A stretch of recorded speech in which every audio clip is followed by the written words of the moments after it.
আসসালামু আলাইকুম, আশা করি সবাই ভালো আছেন। তো আমাকে অনেকেই জিজ্ঞাসা করছেন যে ব্রাহ্মণবাড়িয়ার মধ্যে কম খরচে কোথায় কোথায় ঘোরা যায় তার নিয়ে একটা ভিডিও দেওয়ার জন্য। আসলে ওইরকমভাবে সব জায়গার ভিডিও তো আর একটা ভিডিওতে দেওয়া সম্ভব না, তাই আমি আস্তে আস্তে একটা একটা করে ভিডিও দিতেছি। তো আজকে আমি গেছিলাম ব্রাহ্মণবাড়িয়া শেখ হাসিনা ব্রিজ নামে যে ব্রিজটা আছে, আসলে এটা হলো ব্রাহ্মণবাড়িয়া থেকে বিজয়নগরের একটা সংযোগ। তো ব্রিজটা উদ্বোধন হয়েছে আর কি। তো এই ব্রিজে আপনারা চাইলে আসতে পারেন। এটা ব্রাহ্মণবাড়িয়া টি রোড থেকে বা কালীবাড়ির মোড় থেকে হাতের ডান দিকে যে বিজয়নগরের যে রাস্তা গেছে ওইটা দিয়ে সামনে আসলে আপনারা পাবেন, বা কোনো রিক্সাওয়ালাকে জিজ্ঞাসা করলেই পারবেন। তো এখানে মূলত 3টা ব্রিজ আছে। তো আপনারা যদি 2টা ব্রিজ পার হয়ে এই জায়গাটাতে আসেন, আসলে এই জায়গাটা পরিবেশটা খুবই মনোমুগ্ধকর।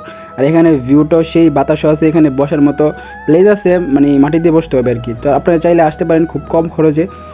জায়গাটা মোটামুটি ভালো, এখানে সব ধরনের খাবার দাবারই আছে। তো আশা করি বুঝতে পারছেন। যদি আপনারা ফুল ভিডিও চান তাহলে আমি সেই ক্ষেত্রে দিতে পারি।